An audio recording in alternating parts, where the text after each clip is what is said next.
এই ସୁନ୍ଦର ପ୍ରାକୃତିକ ପରିବେଶ ଭିତରେ ପ୍ରଭୁଙ୍କର ମହିମା ପ୍ରକାଶ ପାଉଛି ଏବଂ ପ୍ରଭୁଙ୍କର ଉପସ୍ଥିତି ଆମେ ଚାହିଁଲେ ଯେକୌଣସି ଜାଗାରେ ପ୍ରଭୁଙ୍କର ଉପସ୍ଥିତିକୁ ଆମେ ଅନୁଭବ କରିବାକୁ ପାରିବା।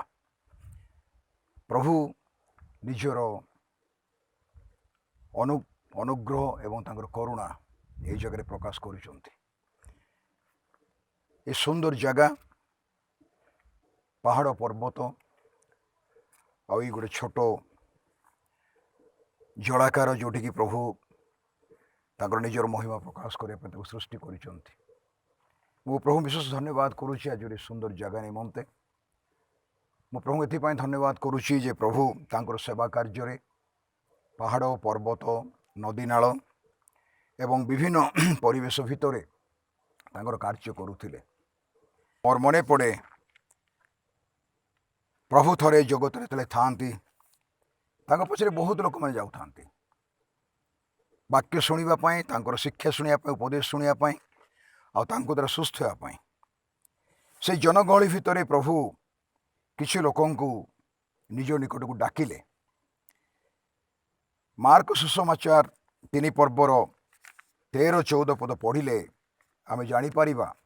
ଏପରି ଲେଖାଯାଇଛି, ସେ ପର୍ବତ ଉପରକୁ ଯାଇ ଯେଉଁମାନଙ୍କୁ ଇଚ୍ଛା କଲେ ସେମାନଙ୍କୁ ନିକଟକୁ ଡାକିଲେ ଓ ସେମାନେ ତାହାଙ୍କ ପାଖକୁ ଆସିଲେ। ପ୍ରଭୁ କାହିଁକି ଡାକନ୍ତି? ତାଙ୍କର ଡାକିବାର ଉଦ୍ଦେଶ୍ୟ କ'ଣ? ବାକ୍ୟରେ ପ୍ରକାଶ କରାଯାଏ ମାର୍କ ସୁସମାଚାର 3 ପର୍ବର 14 ପଦରେ, ପ୍ରଥମେ ସେ ପର୍ବତ ଉପରକୁ ଗଲେ, ଯେଉଁମାନଙ୍କୁ ଇଚ୍ଛା କଲେ ସେମାନଙ୍କୁ ଡାକିଲେ ଏବଂ ସେମାନେ ତାଙ୍କ ପାଖ ଆସିଲେ। ଏବଂ 14 ପଦରେ ଏ କଥା ପ୍ରକାଶ କରାଯାଏ, ପୁଣି ସେ 12 ଜଣଙ୍କୁ ନିଯୁକ୍ତ କଲେ, 12 ଶିଷ୍ୟଙ୍କୁ ଡାକିଲେ, ନିଯୁକ୍ତ କଲେ, ଯେପରି ସେମାନେ ତାଙ୍କ ସାଙ୍ଗରେ ରହିବେ। ପ୍ରଭୁଙ୍କର ଡାକିବାର ଉଦ୍ଦେଶ୍ୟ ତାଙ୍କ ସଙ୍ଗରେ ରହିବା ପାଇଁ ପ୍ରଭୁ ଡାକନ୍ତି। ଅନ୍ୟ କୌଣସି କାମ ମୁଖ୍ୟ କାମ ନୁହେଁ। ପ୍ରଭୁଙ୍କ ସହିତ ଯଦି ଆମେ ଜୀବନ କାଟିବା, ତାଙ୍କ ସହିତ ରହିବା, ତାହେଲେ ଆମମାନଙ୍କ ଜୀବନରେ ବହୁତ କିଛି ବିଷୟ ଆମେ ଶିଖିବା ପାଇଁ ସୁଯୋଗ ପାଇବା। ପ୍ରଭୁ ଯେତେବେଳେ ଶିଷ୍ୟମାନଙ୍କୁ ଡାକିଲେ ତାଙ୍କର ପ୍ରଥମ ଉଦ୍ଦେଶ୍ୟ ଥିଲା ସେମାନେ ତାଙ୍କ ସାଙ୍ଗରେ ରହିବେ। ତାଙ୍କର ସାଙ୍ଗରେ ରହିବା ଦ୍ୱାରା ସେମାନେ ଅନେକ ଗୁଡ଼ିଏ ବିଷୟ ଶିଖିବା ପାଇଁ ସୁଯୋଗ ପାଇବେ। ସେମାନେ ଦେଖିବେ, ତାଙ୍କ ପ୍ରଚାର ଶୁଣିବେ, ତାଙ୍କ ଶିକ୍ଷା ଶୁଣିବେ, ସେମାନେ ଗଭୀର ବିଷୟ ବୁଝିବାକୁ ପାରିବେ। କାର୍ଯ୍ୟ କରିବା ପୂର୍ବରୁ ନିଜକୁ ପ୍ରସ୍ତୁତ କରିବା ପାଇଁ ପ୍ରଭୁଙ୍କ ସହିତ ରହିବା ଦରକାର। ପ୍ରଭୁଙ୍କ ପାଖରୁ ତାଲିମ ପାଇବା ଦରକାର। ପ୍ରଭୁଙ୍କ ସହିତ ରହିକି ଏକ ଉତ୍ତମ ପରିବେଶ ଭିତରେ ନିଜକୁ ଗଠନ କରିବା ଦରକାର। ଏବଂ ଯେତେବେଳେ ପ୍ରଭୁ ଡାକନ୍ତି ଆଉ ସାଙ୍ଗରେ ରଖନ୍ତି, ତାଙ୍କର ବହୁତ ବଡ଼ ଉଦ୍ଦେଶ୍ୟ ହେଉଛି ଖାଲି ଯେ ସାଙ୍ଗରେ ରହିବେ ସେ କଥା ନୁହେଁ, ସେମାନେ ଯେ କର୍ମବିହୀନ ହେଇକି ରହିବେ ସେ କଥା ନୁହେଁ। ସେମାନଙ୍କୁ ପ୍ରଚାର କରିବା ନିମନ୍ତେ ପ୍ରେରଣ କରିବେ ଆଉ ସେମାନେ ଭୂତ ଛଡ଼େଇବାକୁ ଅଧିକାର ପାଇବେ। ଏଇଟା ପ୍ରଭୁଙ୍କର ଉଦ୍ଦେଶ୍ୟ ଥିଲା ଶିଷ୍ୟମାନଙ୍କୁ ଡାକିବା ପଛରେ। ଆଜି ମଧ୍ୟ ଯେତେବେଳେ ପ୍ରଭୁ ଲୋକମାନଙ୍କୁ ଡାକନ୍ତି, ଆମମାନଙ୍କ ଜୀବନରେ ପ୍ରଭୁଙ୍କର ଆହ୍ୱାନ ଆସେ, ସେତେବେଳେ ସେ ଏଥିପାଇଁ ଡାକନ୍ତି ଯେ ଆମେ ପ୍ରଥମେ ତାଙ୍କ ସହିତ ରହିବା। ବ୍ୟକ୍ତିଗତ ଖ୍ରୀଷ୍ଟଙ୍କ ସହିତ ସହଭାଗିତା, ତାଙ୍କ ସହିତ ପାଖରେ ରହିକି ତାଙ୍କର ଗୁଣ, ତାଙ୍କର ସ୍ୱଭାବ, ତାଙ୍କର ବ୍ୟବହାର, ତାଙ୍କର ଚାଲିଚଳନ, ତାଙ୍କର ଶିକ୍ଷା ଆଉ ପ୍ରତ୍ୟେକ ବିଷୟ ଆମ ଜୀବନରେ ଯେପରିକି ଆମେ ଅନୁଗ୍ରହରେ ଆଉ କରୁଣାରେ ତାକୁ ଅନୁକରଣ କରିବାକୁ ପାରିବା, ଏଥିପାଇଁ ପ୍ରଭୁ ଡାକନ୍ତି।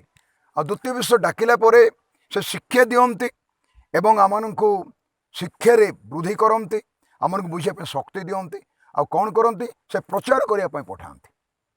ତାଙ୍କର ଉଦ୍ଦେଶ୍ୟ ଥିଲା ଏମାନଙ୍କୁ ବାହାରକୁ ପଠାଇ ସ୍ୱର୍ଗ ରାଜ୍ୟ କଥା କହିବା ପାଇଁ, ପ୍ରେମର କଥା କହିବା ପାଇଁ, ପ୍ରଭୁଙ୍କର ପ୍ରେମର କଥା କହିବା ପାଇଁ ସେ ସେମାନଙ୍କୁ ଡାକିଲେ। ଆଉ ସେ ଡାକି ସାରିଲା ପରେ ସେମାନଙ୍କୁ ଏକ କାର୍ଯ୍ୟର ଭାର ଦେଲେ, ସୁସମାଚାର ପ୍ରଚାର କରିବାର ଭାର। କେବଳ ସୁସମାଚାର ପ୍ରଚାର କରିବା ପାଇଁ ଭାର ଦେଲେ ଯଥେଷ୍ଟ ନୁହେଁ। ସେମାନେ ଯାଇକି ସୁସମାଚାର ପ୍ରଚାର କଲେ ଯେ ସମସ୍ତ କାର୍ଯ୍ୟ ସମ୍ପାଦନ ହେବ, ଏକଥା ନୁହେଁ। ସେମାନେ ଆଉ ଗୋଟିଏ କାର୍ଯ୍ୟ କଲେ, ତାହା ହେଉଛି ପ୍ରଭୁ ସେମାନଙ୍କୁ ଅଧିକାର ଦେଲେ ଭୂତ ଛଡ଼ାଇବା ପାଇଁ। ସେ ଭୂତ ଛଡ଼ାଇବାକୁ ତାଙ୍କୁ ଅଧିକାର ଦେଲେ। ତାର ଅର୍ଥ ସେ କାର୍ଯ୍ୟର ଭାର ଦେଲେ ଏବଂ ସେ ଅଧିକାର ଦେଲେ। କେବଳ କାର୍ଯ୍ୟର ଭାର ଦେଇନାହାନ୍ତି, କାର୍ଯ୍ୟ କରିବାକୁ ଯେଉଁ ଅଧିକାର ଦରକାର ତାହା ସେ ଦେଲେ। ପ୍ରଭୁ ଯେତେବେଳେ ନିଜ ନିମନ୍ତେ ଲୋକମାନଙ୍କୁ ନିଯୁକ୍ତ କରନ୍ତି, ଏକ ଗୌରବର କଥା ସେଇଟା। ଈଶ୍ୱରଙ୍କ ବାକ୍ୟ ପ୍ରକାଶ କରେ ପ୍ରଭୁଙ୍କର ସେବା କାର୍ଯ୍ୟ ଏକ ଅନୁଗ୍ରହର ସେବା କାର୍ଯ୍ୟ। ପ୍ରଭୁଙ୍କ ବାକ୍ୟ ପ୍ରକାଶ କରେ ତାଙ୍କ ସେବା କାର୍ଯ୍ୟ ଏକ ପ୍ରଭୁଙ୍କର ଅନୁଗ୍ରହ ଦାନ। ସଦାବେଳେ ଅନୁଗ୍ରହ ଦାନ। ଆମ ଯୋଗ୍ୟତାରେ ପ୍ରଭୁ ଆମକୁ ବ୍ୟବହାର କରନ୍ତି ନାହିଁ, ତାଙ୍କର ଅନୁଗ୍ରହ ଦାନ ଦିଅନ୍ତି। ସେଇ ଅନୁଗ୍ରହ ଦାନ ହେଉଛି ସେବା କାର୍ଯ୍ୟ। ସେବା କାର୍ଯ୍ୟ ଯଦି କେହି ପାଇଛି ପ୍ରଭୁଙ୍କ ଠାରୁ, ସେଇଟା ପ୍ରଭୁଙ୍କର ଅନୁଗ୍ରହ ଦାନ।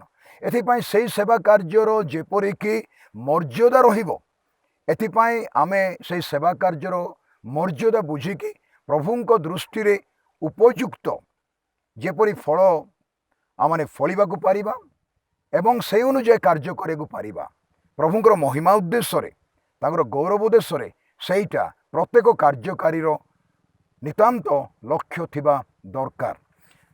ପାଉଲ ଗୋଟିଏ କଥା ତିମୋଥୀଙ୍କୁ କହିଲେ। ସେ କ'ଣ ବୋଲି କହିଲେ? ଏଇଟା ଗୋଟେ ବହୁତ ସୁନ୍ଦର ବିଷୟ। ଆଉ ସେଇ ଶିକ୍ଷା ଭିତରେ, ପାଉଲଙ୍କ ଶିକ୍ଷା ଭିତରେ এই ଶିକ୍ଷାଟା ଅତି ଗୁରୁତ୍ୱପୂର୍ଣ୍ଣ। ପ୍ରଭୁ ଚାହାନ୍ତି ଆମମାନେ ସେ ବିଷୟ ଜାଣିବା ପାଇଁ। ପ୍ରେରିତ ପାଉଲ ତାଙ୍କର ତିମୋଥୀଙ୍କ ନିକଟକୁ ଦ୍ୱିତୀୟ ପତ୍ରରେ 2:15 ଗୋଟିଏ କଥା କହିଲେ, ସତ୍ୟ ବାକ୍ୟ ଯଥାର୍ଥ ରୂପେ ବ୍ୟବହାର କରି ଯେଉଁ କାର୍ଯ୍ୟକାରୀର ଲଜ୍ଜାବୋଧ କରିବା ଆବଶ୍ୟକ ନୁହେଁ, ତାହାପରି ଈଶ୍ୱରଙ୍କ ନିକଟରେ ଆପଣାକୁ ପରୀକ୍ଷା ସିଦ୍ଧ ଦେଖାଇବାକୁ ଯତ୍ନ କର। ଜଣେ କାର୍ଯ୍ୟକାରୀ କିପରି ଭାବରେ ନିଜକୁ ପରୀକ୍ଷା ସିଦ୍ଧ ଦେଖାଇ ପାରିବ? ପ୍ରଭୁଙ୍କ ନିକଟରେ, ପ୍ରଭୁଙ୍କ ସମ୍ମୁଖରେ ଆପଣଙ୍କୁ ପରୀକ୍ଷା ସିଦ୍ଧ ଜଣେ କାର୍ଯ୍ୟକାରୀ କିପରି ଦେଖାଇ ପାରିବ? ସେଇ କାର୍ଯ୍ୟକାରୀର ନିଜକୁ ପରୀକ୍ଷା ସିଦ୍ଧ କରିବା ନିମନ୍ତେ ବା ଉପଯୁକ୍ତ ଭାବରେ ପ୍ରଭୁଙ୍କର କାର୍ଯ୍ୟକୁ ଉପସ୍ଥାପନ କରିବା ନିମନ୍ତେ ତାହାକୁ ଈଶ୍ୱରଙ୍କ ବାକ୍ୟ ଦ୍ୱାରା ପ୍ରସ୍ତୁତ ହେବା ପାଇଁ ପଡ଼ିବ। ଏଇଟା ହେଉଛି ଈଶ୍ୱରଙ୍କ ବାକ୍ୟର ଗୁରୁତ୍ୱପୂର୍ଣ୍ଣ ବିଷୟ।